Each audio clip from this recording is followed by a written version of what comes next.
या दिल्लीतल्या घडामोडी होत्या। दरम्यान मुंबईमध्ये आज शिवाजी पार्कमध्ये आंदोलन करण्यात आलं। दिल्लीतल्या आंदोलनाच्या समर्थनासाठी हे आंदोलन होतं। या आंदोलनाला आमदार आदित्य ठाकरे, उद्धव ठाकरे आणि मनसे नेते अमित ठाकरे उपस्थित होते। धर्मेंद्र प्रधानांचा राजीनामा व्हायलाच हवा अशी मागणी या आंदोलनातनं आदित्य ठाकरेंनी केली। प्रधानांचा राजीनामा होत नाही तोपर्यंत शांत बसणार नाही असं आदित्य ठाकरे म्हणाले। यावेळी बोलताना उद्धव ठाकरे यांनी आता थेट सरकारला मोठा इशारा दिलाय। तुमच्या हातात बंदुका असतील, तुमच्या हातात लाठ्या असतील, पण आमच्या हातात हा तिरंगा आहे। या तिरंग्याशी लढत देण्याची आजपर्यंत कोणाची हिंमत झाली नाही। या तुम्ही लाठ्या घेऊन, बंदुका घेऊन या, मी तिरंगा घेऊन येतो। बघू तिरंगा जिंकतो की तुमची हुकुमशाही जिंकते असा इशारा यावेळी उद्धव ठाकरे यांनी सरकारला दिलाय।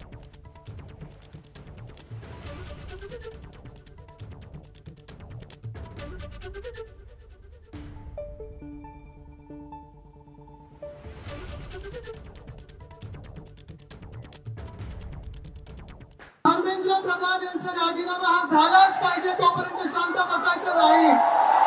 धर्मेंद्र प्रधान यांचा राजीनामा हा झालाच पाहिजे तोपर्यंत शांत बसायचं नाही। की दिल्लीमध्ये या पद्धतीने बेछूट पद्धतीने विद्यार्थ्यांवरती लाठी हल्ला झाला, अश्रुधूर वापरला गेला। ठीक आहे, सरकारला इशारा देतोय, तुमच्या हातात बंदुका असतील, तुमच्या हातात लाठ्या असतील, पण आमच्या हातामध्ये हा तिरंगा आहे। या तिरंग्याशी लढत देण्याची आजपर्यंत कोणाची हिंमत झालेली नाही। या तुम्ही लाठ्या घेऊन या, बंदुका घेऊन या, आम्ही तिरंगा घेऊन तुमच्या समोर आहोत। बघू तिरंगा जिंकतो का तुमची हुकुमशाही जिंकते। आज मुंबईमध्ये आंदोलन सुरू असतानाच आमदार आदित्य ठाकरेंनी थेट सीजेपीच्या अभिजित दिपकेंना फोन केला। यावेळी अभिजित दिपकेंनी मुंबईतल्या आंदोलकांशी फोनवरनं संवाद साधला।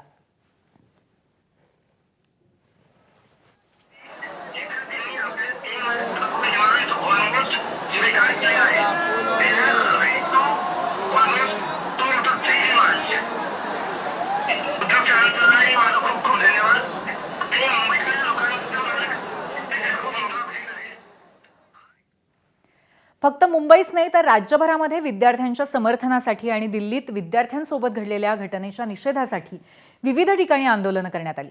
पुणे, ठाणे, नागपूर आणि छत्रपती संभाजीनगरमध्ये आंदोलनं, मोर्चे आणि निदर्शनं करण्यात आली। पुण्यात शनिवारवाड्यापासून सीजेपीच्या समर्थनासाठी मोर्चा काढण्यात आला। या आंदोलनासाठी शनिवारवाडा परिसरामध्ये तरुणांची मोठी गर्दी झाली होती। ठाण्यामध्ये राबोडी परिसरात केंद्रीय शिक्षण मंत्री धर्मेंद्र प्रधान यांच्या राजीनाम्याच्या मागणीसाठी आंदोलन झालं। यावेळी आंदोलनकर्त्यांनी हातामध्ये मेलेडी चॉकलेट्स घेऊन अनोख्या पद्धतीने निषेध नोंदवला। नागपूरच्या संविधान चौकात कॉक्रोच जनता पार्टीच्या वतीने आंदोलन करण्यात आलं। विद्यार्थ्यांच्या समर्थनासाठी आणि संबंधित घटनेच्या निषेधासाठी कार्यकर्त्यांनी घोषणाबाजी केली, सरकारच्या विरोधात रोष व्यक्त केला। दरम्यान छत्रपती संभाजीनगरमधल्या वकील संघटनांनीही या देशव्यापी आंदोलनाला पाठिंबा दिलाय। वकिलांनी विद्यार्थ्यांच्या मागण्यांना समर्थन देत निषेध व्यक्त केला।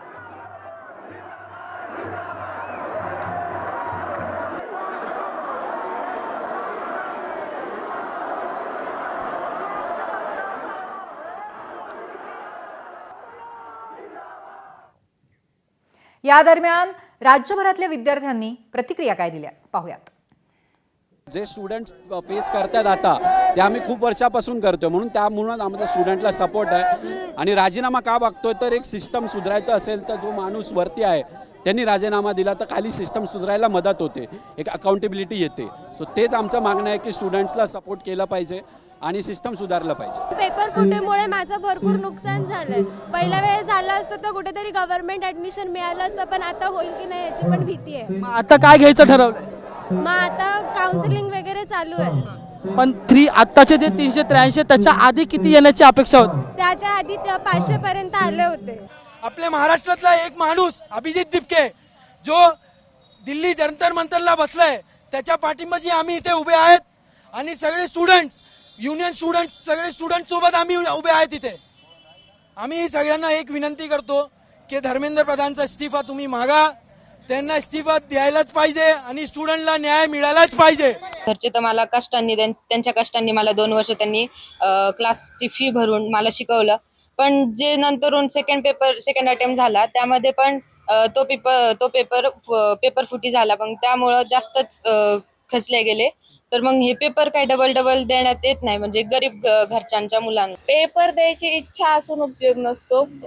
इच्छा जरी असली तरी ती 2027च्या नीटमध्ये पेपर लीक होणार नाही याची गॅरंटी आम्हाला कोण देणार? कारण आता जे वार्षिक नुकसान झालंय, आता आमचा अकॅडमिक जो लॉस झालाय त्याची भरपाई सिस्टीम करणार की नाही अजून हे समजलेलं नाहीये.